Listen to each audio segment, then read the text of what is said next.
জুলাইয়ের পরে আইসা আমাদের ভোট ডাকাতি করবা, জীবন নিয়ে ফিরতে পারবা না যদি আমাদের অধিকারের উপরে আর কোনো হস্তক্ষেপ করো।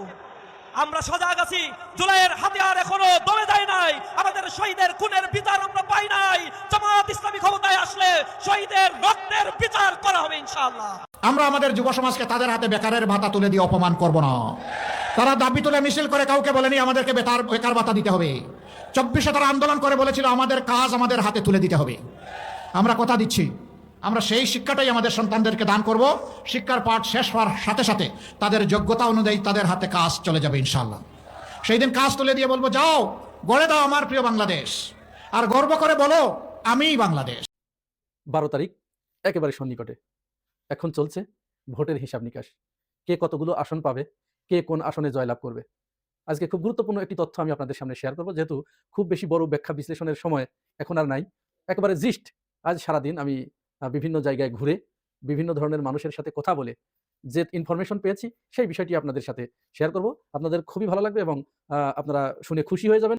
কাকে ভোট দিবেন ভাবছেন কিছু? আমি তো ভাইবে ভালাইছি ভাই, কাকে ভোট দিব? আমি তাকেই ভোট দিব যে বিষ খায়া বিষ হজম করতে পারে। যে নেতা বিষ খায়া বিষ হজম করতে পারে আমি তাকে ভোট দিব। ওই নেতাকে ভোট দিব না যে বিষ খায়া বিষ হজম করতে পারে না।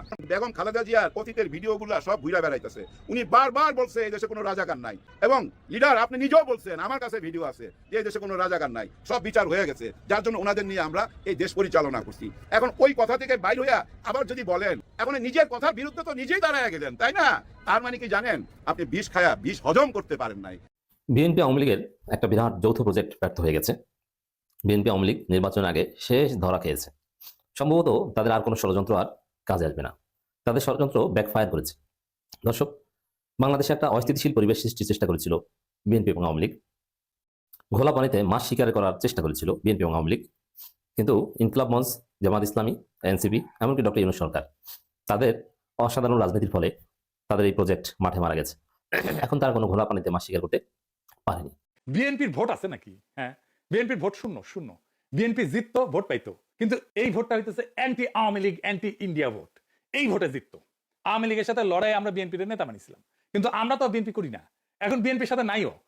আগে বিএনপির বিপদে বুক আগায় দিছি, ডিফেন্ড করছি, তার লড়াইকে নিজের লড়াই মনে করছি, যদিও লড়াই কতটুকু করছে সেটার কথা নাই কই। আসসালামু আলাইকুম। আজকের গুরুত্বপূর্ণ সংবাদে আপনাদের স্বাগতম। ভিডিওর শুরুতেই বুঝতে পেরেছেন আজকের বিষয়টি অত্যন্ত গুরুত্বপূর্ণ ও সময়োপযোগী, তাই অনুরোধ থাকবে ভিডিওটি না টেনে শুরু থেকে শেষ পর্যন্ত মনোযোগ সহকারে দেখবেন। যারা এখনো আমাদের চ্যানেলটি সাবস্ক্রাইব করেননি তারা সাবস্ক্রাইব করে পাশে থাকা বেল আইকনটি অন করে রাখুন, যেন সবার আগে সর্বশেষ ও নির্ভরযোগ্য সংবাদ পেয়ে যান। যারা ইতিমধ্যেই আমাদের চ্যানেলটি সাবস্ক্রাইব করেছেন তাদেরকে অসংখ্য ধন্যবাদ। চলুন কথা না বাড়িয়ে ভিডিওটা একটি লাইক দিয়ে ভিডিওর মূল বিস্তারিত অংশ দেখে আসি।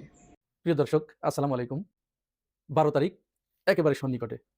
এখন চলছে ভোটের হিসাব নিকাশ, কে কতগুলো আসন পাবে, কে কোন আসনে জয়লাভ করবে। আজকে খুব গুরুত্বপূর্ণ একটি তথ্য আমি আপনাদের সামনে শেয়ার করব, যেহেতু খুব বেশি বড় ব্যাখ্যা বিশ্লেষণের সময় এখন আর নাই। একেবারে জিস্ট আজ সারাদিন আমি বিভিন্ন জায়গায় ঘুরে বিভিন্ন ধরনের মানুষের সাথে কথা বলে যে ইনফরমেশন পেয়েছি সেই বিষয়টি আপনাদের সাথে শেয়ার করব। আপনাদের খুবই ভালো লাগবে এবং আপনারা শুনে খুশি হয়ে যাবেন।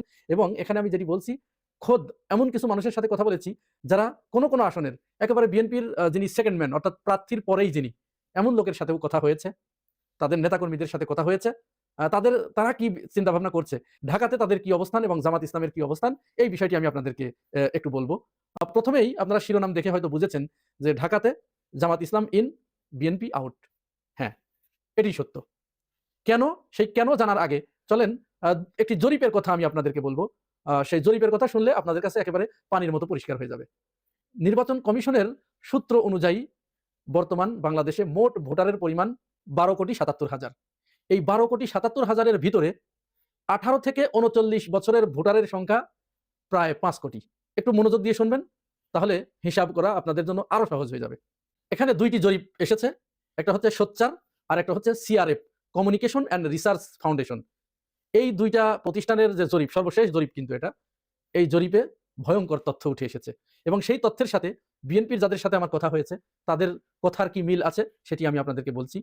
আওয়ামী লীগকে যারা ভোট দিয়েছিল এবার তারা 48% মানুষ বিএনপিকে ভোট দিতে চাচ্ছে, জামাত ইসলামকে দিতে চাচ্ছে 29% মানুষ, আর এনসিপিকে দিতে চাচ্ছে 6.5%। তাহলে এনসিপির আর জামাতের মিলে কত হলো? 35.5। আর 13% মানুষ দিতে চাচ্ছে অন্যান্য দলের। অন্যান্য দল মানে তাহলে বিএনপির তো আর অন্যান্য দল নেই, অন্যান্য দল আছে জামাতের ভিতরে, যেহেতু 11 দলীয় জোট। তাহলে এখানে কিন্তু 48.5% হয়ে গেল, বিএনপিকে পার হয়ে চলে গেল কিন্তু। আর 2% মানুষ এখনো সিদ্ধান্ত নিতে পারেনি তারা কাদেরকে ভোট দিবে। তাহলে এটা গেল সিআরএফ এর জরিপ, কাছাকাছি কিন্তু চলে গেছে, এখানে সমান সমান। এবারে মজার ব্যাপার ঘটছে যে এই নির্বাচনে 18 থেকে 33% মানুষ যারা সরাসরি জুলাই গণ অভ্যুত্থানের সাথে জড়িত, এরাই তরুণ ভোটার, এরাই এই বাংলাদেশকে নতুন বাংলাদেশ হিসেবে দেখতে চায়। এবার মজাদার ব্যাপার যেটি, ওই সিআরএফ এর জরিপ কিন্তু 5 কোটি যে ভোটার, এই 5 কোটি ভোটারের ভিতরে তারা সবচেয়ে বেশি ভোট দিতে চেয়েছে জামাত ইসলামকে। সেখানে পার্সেন্টেজটা কত? 37.4%। আর এনসিপি কে দিতে চেয়েছে 17% মানুষ। তাহলে জামাতের 37.4 আর এনসিপির 17 কত হয়? 54.4%। আর বিএনপি কে দিতে চেয়েছে মাত্র 27%। এবং এখানে সিদ্ধান্তহীনতায় রয়েছে 18% মানুষ। তাহলে কে এগিয়ে গেল? এখানে কিন্তু 11 দলীয় জোট এগিয়ে গেল। এবার সোচ্চার একটি জরিপ করেছে। সোচ্চারের এই জরিপে ঢাকা শহরে তারা কয়েকটি আসনে, ঢাকাতে তো মোট 13টি আসন, তারা জামাত ইসলাম এবং বিএনপিকে একেবারে কাছাকাছি, অর্থাৎ 39 এবং 34 পয়েন্ট সামথিং, তার মানে 3-এর কাছাকাছি ব্যবধান। এই 3%-এর কাছাকাছি যে ব্যবধান, এর ভিতরে কিন্তু কিছু মানুষ আছে যারা মুখে বলছে যে অমুককে ভোট দিব, বাস্তবে তাদেরকে দিবে না। এখানে বস্তি একটা বড় ফ্যাক্টর, এখানে বিহারি ক্যাম্প আছে, সেগুলো কিন্তু বিরাট ফ্যাক্টর। শুধুমাত্র মিরপুর 16 আসন যেটা বিএনপির আমিনুল ইসলাম এবং জামাতের আব্দুল বাতেন, এখানে 80,000 ভোট আছে বিহারিদের। এই বিহারিদের একটা ভোটও এদিক ওদিক যাবে না। এখানে বিএনপির সেই লোকের সাথে আমার যে কথা হলো, তিনি বলছেন, তিনি তো তারটাকে এগিয়ে রাখবেনই, তিনি বলছেন যে ঢাকা 17, ঢাকা 15 এবং ঢাকা 14, এই 3টা আসন এখানে জামাত ইসলাম পেয়ে যাবে। এটা কিন্তু বিএনপির ওই যে একেবারে এমপির পরের জন যিনি, তো জামাত যদি এই 3টা আসন উনি দিয়ে দিচ্ছেন, কিন্তু মাঠের বাস্তবতা আরো ভিন্ন। গতকালকের যে ভিডিওটা আমি আপনাদেরকে বলেছিলাম ঢাকা 17, যেখানে তারেক রহমান প্রতিদ্বন্দ্বী ডক্টর খালেদুজ্জামানের সাথে, তিনি বলছিলেন মূলত ঢাকা 17, গুলশান এবং বনানী, এখানে অভিজাত শ্রেণীর লোক, এরা ভোট দিতে আসবে না কেউ। এইখানে জয় পরাজয় নির্ধারণ হবে। ওখানে কোরাইল যে বস্তি আছে, এই বস্তির মানুষের ভোটের মাধ্যমে এখানে জয় পরাজয় নির্ধারণ হয়ে যাবে। এরপর আমি ওই কোরাইল বস্তিতে একটু খোঁজ দিলাম, সেখানে দেখলাম যে তারেক রহমান তার মেয়ে এবং স্ত্রীকে কোরাইল বস্তির ওখানে সেখানে তারা কাজে লাগিয়েছে, সেখানে তারা ক্যাম্পেইন করছে। এখন এই ক্যাম্পেইন করতে যে তারা সেখানে কি করেছে, সেখানে হার্টের চিকিৎসা দিচ্ছে, ফ্রি হার্টের চিকিৎসা। আচ্ছা, বস্তিবাসীর কোনোদিন হার্টের রোগ হয় এটা শুনেছেন? বস্তিবাসীর হার্টের রোগ হয় না, হার্টের রোগ হয় বড় বড় লোকদের, ধনীদের। তাহলে ওখানে তো এটা হিতে বিপরীত হচ্ছে না? আমি কিছু বস্তির ছেলেপেলের সাথে কথা বলেছি, ও যে এখানে সমস্যা হচ্ছে ডায়রিয়া রোগের, এখানে সমস্যা হচ্ছে পানিবাহিত রোগের, এখানে সমস্যা হচ্ছে মশা, এই ম্যালেরিয়া জাতীয়, এই জাতীয় রোগের। এখানে বস্তির, আমাদের এই বস্তির ভিতরে একটা লোকেরও হার্টের সমস্যা নাই, তাহলে এখানে হার্টের ক্যাম্পেইন করে এখানে কি করবে? এবং সেখানে বিএনপি আরো একটা কাজ করেছে, তাদেরকে ফ্রি ওয়াইফাই দিয়েছে। এখন এই ফ্রি ওয়াইফাই দিলে, এই ফ্রি ওয়াইফাই পেলে মানুষের এখানে কি কাজে লাগে? ফ্রি ওয়াইফাই আরো তো বরং মানুষ অকর্মণ্য হয়, ঘরে বসে থাকে, সারাদিন ধরে মোবাইল দেখবে, অপরাধ আরো বৃদ্ধি পাবে। বস্তিতে ফ্রি ওয়াইফাই হলে যা হয় আর কি। তো সেখানে উনি ঠিকই বলেছেন যে জয় পরাজয় কিন্তু ওখানে নির্ধারণ হয়ে যাবে। তারেক রহমান বস্তিবাসীর হৃদয়ে তিনি স্পর্শ করতে পারেন নাই, সেখানে জামাতের খালেদুজ্জামান তিনি কিন্তু বস্তিবাসীর হৃদয় স্পর্শ করতে পেরেছেন। আর ঢাকা 13-তে মামুনুল হক, সেখানে ববি হাজ্জাজকে কেউ ভোট দেবে না, মামুনুল হক ওখানে চলে যাবে। আর জামাত আমিরের কথা তো আগেই বলছি যে জামাত আমির এখানে ঢাকা 15-তে তিনি একজন ডক্টর মানুষ, আর তার বিপরীতে তিনি মাত্র 8 পাস। তাহলে মানুষ এখন যোগ্যতা মূল্যায়ন করতে শিখেছে।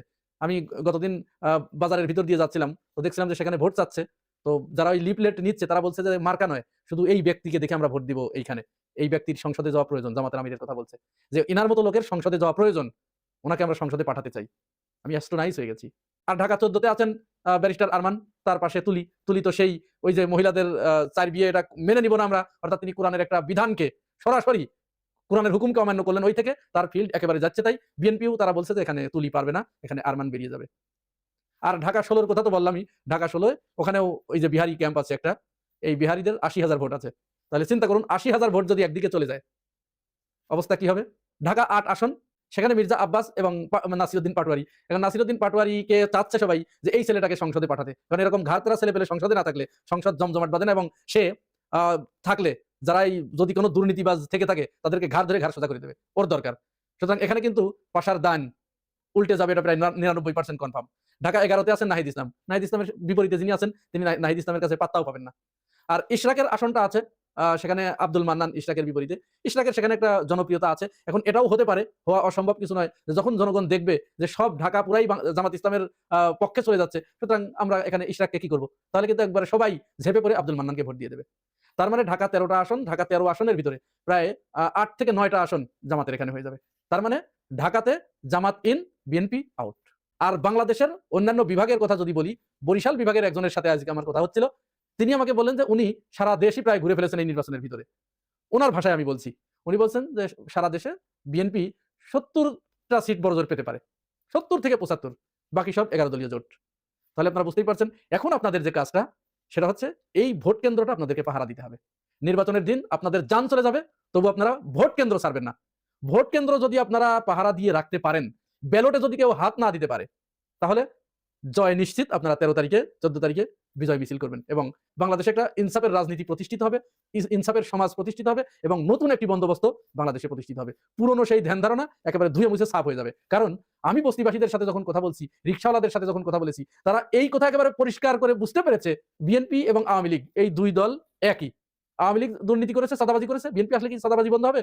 বরং আমরা এই যে ময়লা ফেলি না বাসায়, ঢাকা শহরে বাসা বাড়িতে, আওয়ামী লীগের আমলে আমরা এই ময়লার বিল দিতাম 120 টাকা, অনলি 120 টাকা মাসে। যেদিন 5 তারিখে আওয়ামী লীগ পালিয়ে গেছে, 6 তারিখ থেকে তাদেরকে এখন 150 টাকা করে দিতে হয়। আসার সাথে সাথে মানে বেড়ে গেছে। এরকম প্রত্যেক জায়গায় আগে যেখানে 100 টাকা নিত সেখানে এখন 150 টাকা নেওয়া হচ্ছে। তার মানে আওয়ামী লীগের চেয়ে আরো বেশি চাঁদাবাজি হবে, এটি মানুষ বুঝতে পেরেছে।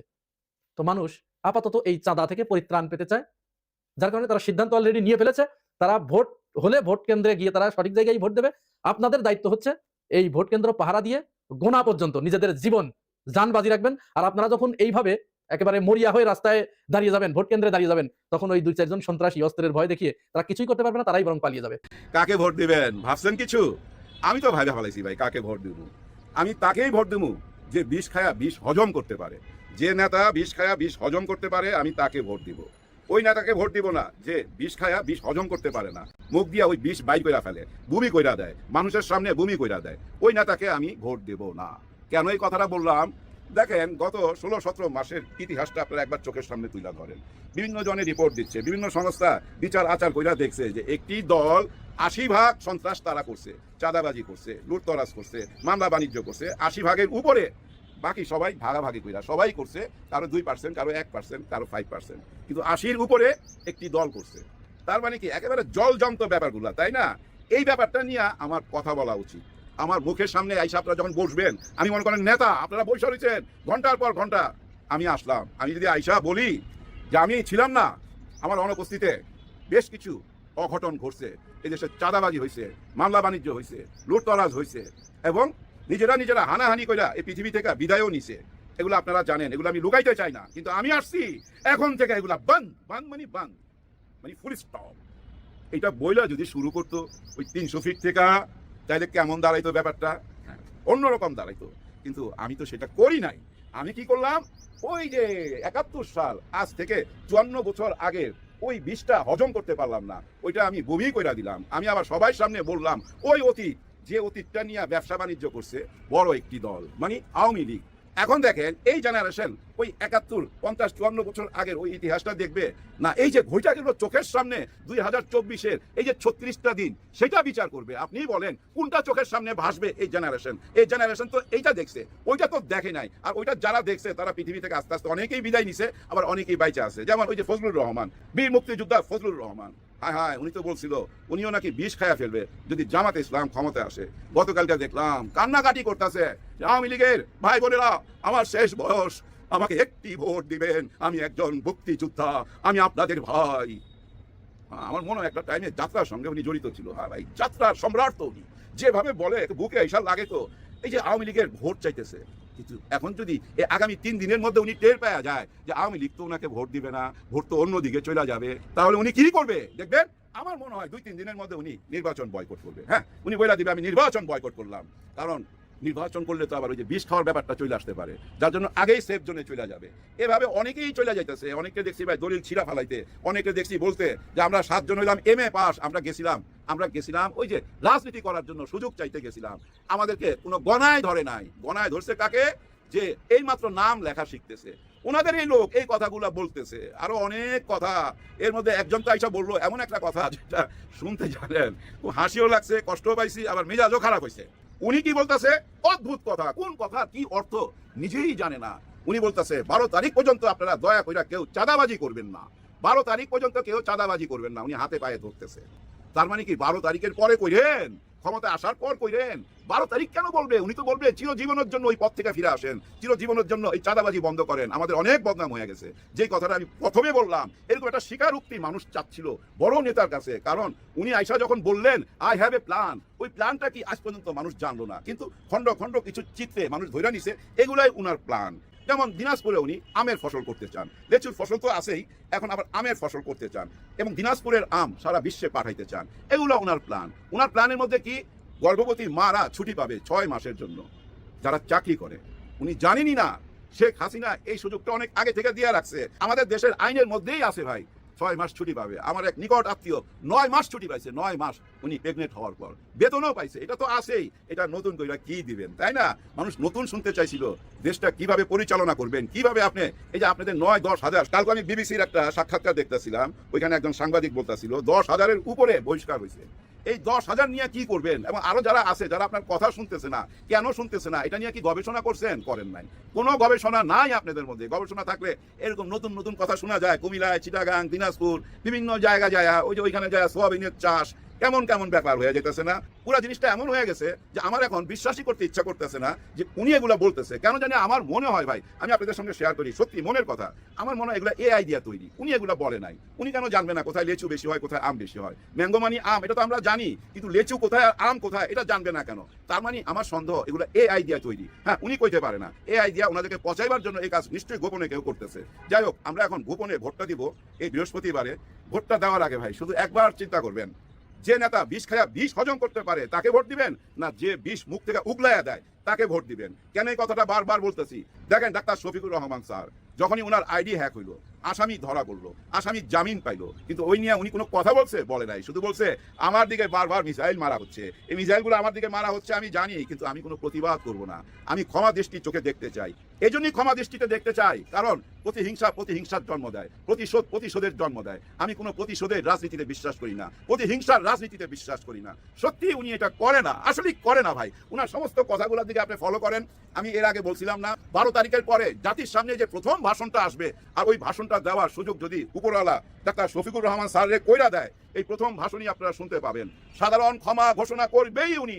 প্রতিহিংসার রাজনীতি পছন্দ করে না। উনার প্রত্যেকটা কথায় এই কথাই প্রমাণ হয়। আরো কি প্রমাণ হয় জানেন?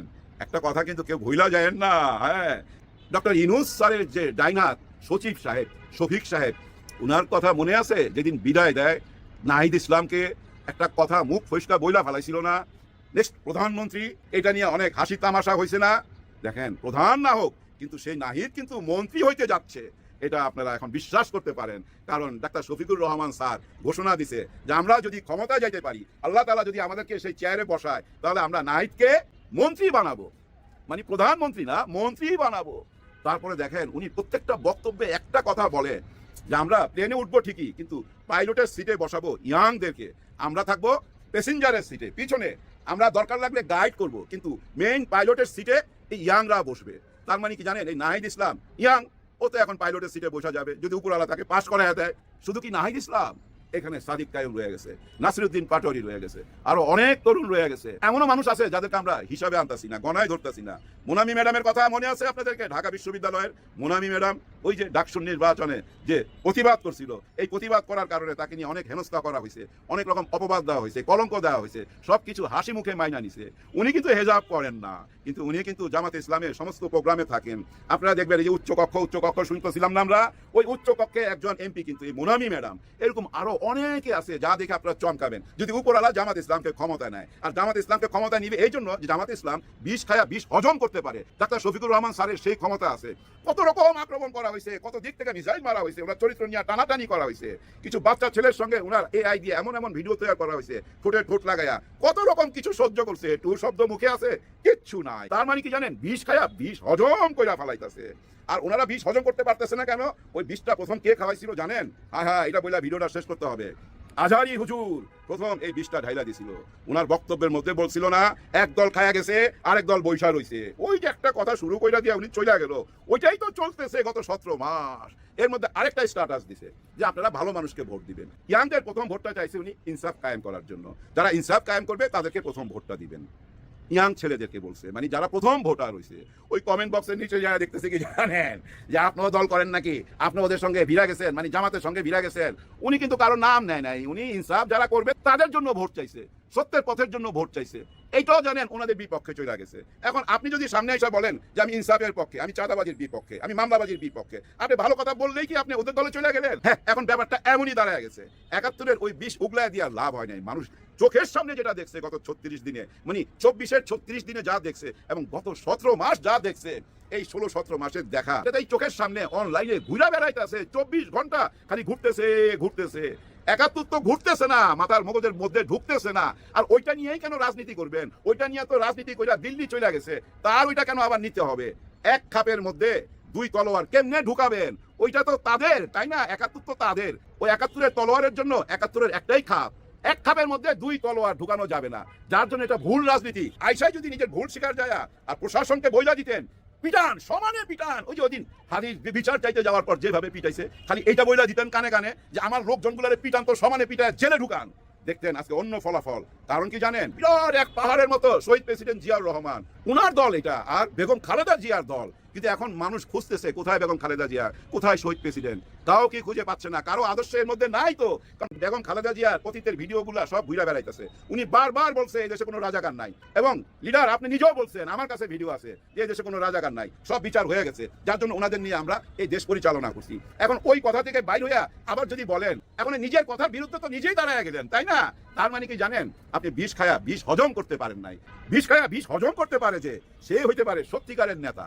বিএনপি আওয়ামী লীগের একটা বিরাট যৌথ প্রজেক্ট ব্যর্থ হয়ে গেছে। বিএনপি আওয়ামী লীগ নির্বাচনের আগে শেষ ধরা খেয়েছে। সম্ভবত তাদের আর কোনো ষড়যন্ত্র আর কাজে আসবে না। তাদের ষড়যন্ত্র ব্যাকফায়ার করেছে। দর্শক, বাংলাদেশে একটা অস্থিতিশীল পরিবেশ সৃষ্টির চেষ্টা করেছিল বিএনপি এবং আওয়ামী লীগ। ঘোলা পানিতে মাছ শিকার করার চেষ্টা করেছিল বিএনপি এবং আওয়ামী লীগ। কিন্তু ইনকিলাব মঞ্চ, জামাত ইসলামী, এনসিপি, এমনকি ডক্টর ইউনূস সরকার, তাদের অসাধারণ রাজনীতির ফলে তাদের এই প্রজেক্ট মাঠে মারা গেছে। এখন তারা কোনো ঘোলা পানিতে মাছ শিকার করতে পারেনি। পরিস্থিতি অনেকটা স্বাভাবিক হয়ে এসেছে। ধন্যবাদ দিতে হয় ইনকিলাব মঞ্চকে, শরীফ ওসমান হাদির সংগঠনকে। দর্শক, কি ঘটেছে দেখেন, বিএনপি এবং আওয়ামী লীগ যে এখন এক ও অভিন্ন, তাদের চরিত্র যে এক, তাদের লক্ষ্য উদ্দেশ্য যে সাময়িক সময়ের জন্য মিলে গেছে, যেমন এটার প্রতি টাইমিং, তেল এবং পানি যেরকম পার্মানেন্টলি মিলে না, ফর দি টাইমিং মিলে যায়, কিছুক্ষণ পর আবার আলাদা হয়ে যায়। তো বিএনপি আওয়ামী লীগ পার্মানেন্টলি কখনো মিলতে পারবে না। আওয়ামী লীগ আসলে আবার বিএনপিকে পিটাবে। কারণ বিএনপি আওয়ামী লীগের যে লুটপাটের রাজনীতি, এই রাজনীতির মূল হচ্ছে লুটপাট, চাঁদাবাজি, দখল। এখন এই জায়গাটা নিয়েই বিএনপি এবং আওয়ামী লীগের মধ্যে দ্বন্দ্ব। এক গ্রুপ খেতে পারলে আরেক গ্রুপের সাথে তো মারামারি বাঁধবে। তাদের মৌলিক সমস্যা হচ্ছে এটা, আদর্শিকভাবে তাদের মধ্যে মিল, কিন্তু তারা আদর্শিক রাজনীতি করে না। তারা রাজনীতি করে দখলের রাজনীতি, চাঁদাবাজির রাজনীতি। জিনিস একটা, খেতে চায় দুই দল, মারামারি তো বাঁধবেই। এই জন্য বিএনপি এবং আওয়ামী লীগের মধ্যে কোনো মিল দীর্ঘমেয়াদে কখনোই সম্ভব নয়। তো দর্শক, এবং এখন বিএনপি ভোটের রাজনীতির স্বার্থে একদম নিচে নেমে গেছে। আপনারা জানেন, আওয়ামী লীগকে সরাসরি যাচ্ছে। মির্জা ফখরুল ইসলাম আলমগীর নিয়মিত আওয়ামী লীগের ভোট পাওয়ার জন্য সরাসরি আওয়ামী লীগকে তেল দিচ্ছেন। রমেশ চন্দ্র মজুমদার, যিনি নিহত হয়েছেন, মৃত্যুবরণ করেছেন, তার পক্ষে কথা বলছেন, বা আওয়ামী লীগের যত প্রকার গুণগান গাওয়া যায় মির্জা ফখরুল ইসলাম আলমগীর সেটা গাচ্ছেন। কি জন্য? যেহেতু হিন্দু অধ্যুষিত এলাকা, প্রায় 35% হিন্দু মির্জা ফখরুলের এলাকায়, তারা এবার দাঁড়িপাল্লায় ভোট দেওয়ার সিদ্ধান্ত নিয়েছে। তো এখন তারা জিততে পারে কিনা, মির্জা ফখরুলকে ভোট দেয় কিনা, ভোটটা একটু আনা যায় কিনা তার বক্সে, এটা করার জন্য আওয়ামী লীগের পক্ষে প্রকাশ্যে বলছেন। তারেক রহমানও শেষ পর্যন্ত রাগ ডাক বাদ দিয়ে দেখেছেন যে বিএনপির মূল ভোটাররা নাই, হার্ডকোর ন্যাশনালিস্ট এখন জামাত হয়ে গেছে। ইসলামী মূল্যবোধের শক্তি এবং নারী শক্তি, যেটা ছিল বিএনপির মূল শক্তি, তারা এখন বিএনপির সাথে নাই, তারা জামাত হয়ে গেছে। অতএব এই বাস্তবতায় তারেক রহমান আওয়ামী লীগের ভোট ব্যাংক টার্গেট করেছেন। তিনি সরাসরি দেখেন, আওয়ামী লীগকে রাজনীতিতে ফিরিয়ে আনার কথা বললে এক জিনিস, যে একটা দল শুধু অপরাধীদের বিচার হবে, কিন্তু দলের সবাই তো অপরাধী না, অতএব দলটা ফিরুক, এটা বলুক, একটা যুক্তি আছে, যুক্তি আমরা মানি আর না মানি। কিন্তু সরাসরি শেখ পরিবারকে রাজনীতিতে রিপ্যাট্রিয়েট করতে চান, সরাসরি বলেন যে জয় পুতুল কেন আসে না, তারা আসতে পারে। আপনি চিন্তা করেছেন? যদিও ধান্দাবাজি শব্দ একটা বলেছে, জনগণ চাইলে মানে জনগণ চাইলে এটা মাপবে কিভাবে? গণভোট দিবে? ফাজলামির জায়গা পায় না। জনগণ চাইলে এটার মানে হচ্ছে যে তারেক রহমান চায়, এটার ব্যাখ্যা এটি। অতএব এখন এবং আওয়ামী লীগ চায় রাজনীতি প্রাসঙ্গিক থাকতে, তো এই জায়গায় বিএনপি আওয়ামী লীগের মধ্যে কিন্তু পুরোপুরি মিলে গেছে, কোনো পার্থক্য নেই। তো সেখানে যেহেতু আওয়ামী লীগ অস্তিত্ব বা প্রাসঙ্গিকতা ধরে রাখতে চায়, জল ঘোলা করে একটা অস্থিতিশীল পরিস্থিতি হলেই আওয়ামী লীগ সুযোগ নিতে পারে। বাংলাদেশের যত স্থিতিশীলতা, আওয়ামী লীগের ভবিষ্যৎ তত নাই হয়ে যাবে। একটা স্থিতিশীল, সুন্দর, free fire and credible election হলে আওয়ামী লীগ কিন্তু অটো নিষিদ্ধ হয়ে যায়, নতুনভাবে কিছু করা লাগে না। ইলেকশনটা ফেয়ার হলে আওয়ামী লীগ নিষিদ্ধ, কারণ আওয়ামী লীগ মুক্ত সুন্দর নির্বাচন, আওয়ামী লীগ বাদ, এবং গণভোটে হা জিতেছে আওয়ামী লীগ বাদ। অতএব একটা স্থিতিশীল অবস্থা আসুক, এটা আওয়ামী লীগ কিছুতে চাইবে না। নির্বাচনটা সুষ্ঠুভাবে হয়ে যাক, এটা কিছুতে চাইবে না। অনেকে দেখছেন যে আওয়ামী লীগের কেউ কেউ তারা তো বিএনপিকে ভোট দেওয়ার কথা বলছে, এবং বিভিন্ন জরিপ উঠে এসেছে যে আওয়ামী লীগের 48% ভোটারের পছন্দ বিএনপি। হ্যাঁ, 48%, বাকি যারা আছে আওয়ামী লীগ মানে তাদের 52%, তাদের সিংহভাগ বা একটা অংশ কিন্তু জামাতকে পছন্দ করে। আর দ্বিতীয় কথা হচ্ছে যে যারা বিএনপিকে পছন্দ করে আওয়ামী লীগের মধ্যে, তারা পছন্দ করে তাদের অস্তিত্বের স্বার্থে ভোট দিতে যাবে না। কেন ভোট দিতে যাবে না? কারণ আওয়ামী লীগ তো আর থাকে না ভোটটা সুষ্ঠু হলে। গণভোটের হ্যাঁ পাশ হলে জুলাই সনদে যা আছে তাতে আওয়ামী লীগ আর কিছুতেই থাকে না। একদম সংবিধানের ঊর্ধ্বে আওয়ামী লীগ বাতিল হয়ে যায়, নিষিদ্ধ হয়ে যায়, যেটা সংবিধান কোর্ট সবকিছু উঠে। কারণ গণভোটের উপর গণতন্ত্র কিছু নাই, ডিরেক্ট ডেমোক্রেসি। এই জন্য আওয়ামী লীগের একমাত্র পথ দেশে অস্থিতিশীলতা থাকা, নাশকতা থাকা, নির্বাচনটা ঠেকানো। আর বিএনপি দুইটা পথ, একটা হচ্ছে যেহেতু জামাত জিতবে নির্বাচন ঠেকাও, নইলে নির্বাচন ঠেকিয়ে কি 111 টাইপের কোন একটা সরকার আনো, তারা ভাগ বাটোয়ারা করে আমাদেরকে জিতিয়ে দিবে, নাম্বার 1। দ্বিতীয় হচ্ছে বিএনপির দ্বিতীয় অপশন, যে একটা অস্থিতিশীল পরিস্থিতি হোক, সুষ্ঠু ভোটে তো আমরা হেরে যাবো এটা নিশ্চিত, কিন্তু একটা অস্থিতিশীল পরিস্থিতি হলে ভোট চুরি করে, ভোট ডাকাতি করে আমরা জিততে পারবো। এই জন্য একটা অস্থিতিশীলতা, জনগণ দৃষ্টি ভিন্ন দিকে ফেরানো বা এরকম একটা ইচ্ছা, আকাঙ্ক্ষা বিএনপির কিন্তু আছে। এই দুইটা জায়গায় আপনারা জানেন যে যমুনার সামনে যে ঝামেলা হয়েছিল, ওটার সাথে কোনো না কোনোভাবে আওয়ামী লীগ এবং বিএনপি জড়িত। কিভাবে জড়িত আমি একটু ক্লারিফাই করছি।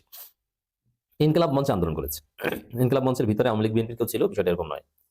পে স্কেলের গেজেটের দাবিতে আন্দোলন হয়েছে, সেখানে বিএনপি পন্থী আমলারাই বা বিএনপি পন্থী অফিসার তাদের নেতৃত্বে আন্দোলন হয়েছে, এইভাবে জড়িত। আর বিএনপি এবং আওয়ামী লীগের দোষর পুলিশের মধ্যে আছে। তো বিএনপির দোষর যারা পুলিশের মধ্যে, তারা মাত্রাতিরিক্ত বল প্রয়োগ করেছে ইনকিলাব মঞ্চের উপর, যার ফলে জনতা ফুসে উঠেছে। এবং ওরা চেয়েছে যে এইভাবে নন লেথাল ওয়েপনের মাধ্যমে বল প্রয়োগ করে যদি একজনকে মেরে ফেলা যায়, তাহলে তো খেলা জমে উঠবে, এইটা করি, এটা করার চেষ্টা করেছিল। কিন্তু ভাগ্য বলো কেউ মারা যায়নি, তাদের খায়েশ পূরণ হয়নি। যমুনার সামনে বা শাহবাগে লক্ষ্য জনতা অবস্থা নিয়ে জনগণের দৃষ্টি ভিন্ন দিকেও ফিরিয়ে দেয়নি, যেটা অনিবার্য বা স্বতঃস্ফূর্ত হতো যদি একজনকে মেরে ফেলতে পারতো, কিন্তু তারা পারেনি। আবার এর সাথে বিএনপি জড়িত কিভাবে দেখেন, বিএনপি ইনকিলাব মঞ্চের বিরুদ্ধে সমানে গালাগালি করছে যে এটা জামাতের ইনস্ট্রুমেন্ট, এটা জামাতি মঞ্চ, নানান কথাবার্তা বলছে। এর মানে ইনকিলাব মঞ্চ হচ্ছে বিএনপির শত্রু। এই জায়গায় ইনকিলাব মঞ্চ স্পষ্ট করে ঘোষণা করেছে, যাই হোক 12 তারিখ নির্বাচন হতে হবে। জামাতও বলেছে ইনকিলাব মঞ্চে হামলার প্রতিবাদ করি এবং 12 তারিখ নির্বাচন হতে হবে। ইউনূস সরকারও বলছে যে এটা আমরা দেখছি, জাতিসংঘের অধীনে বিচার হবে, 12 তারিখ নির্বাচন হবে। এনসিপিও সেম, তাতে দেখা গেল যে জাতিসংঘের অধীনে নির্বাচন হবে, 12 তারিখ নির্বাচন হবে, জাতিসংঘের অধীনে বিচার হবে ওসমান হাদি হত্যার, 12 তারিখ নির্বাচন হবে, এবং পরিস্থিতি মোটামুটি নিয়ন্ত্রণে আসছে। তো সবকিছু ঠিক, ব্যর্থ হচ্ছে বিএনপি আওয়ামী লীগের প্রজেক্ট। এতক্ষণ মনোযোগ সহকারে ভিডিওটি দেখার জন্য অসংখ্য ধন্যবাদ। ভিডিও সম্পর্কে আপনার কোনো মতামত থাকলে অবশ্যই কমেন্ট সেকশনে জানাবেন। যারা এখন আমাদের চ্যানেলটি সাবস্ক্রাইব করেননি, তারা চ্যানেলটি সাবস্ক্রাইব করে পাশে থাকা বেল আইকনটি অন করে রাখুন, যেন সবার আগে সর্বশেষ সংবাদ পেয়ে যান। দর্শক, ভালো থাকুন, সুস্থ থাকুন, আল্লাহ হাফেজ।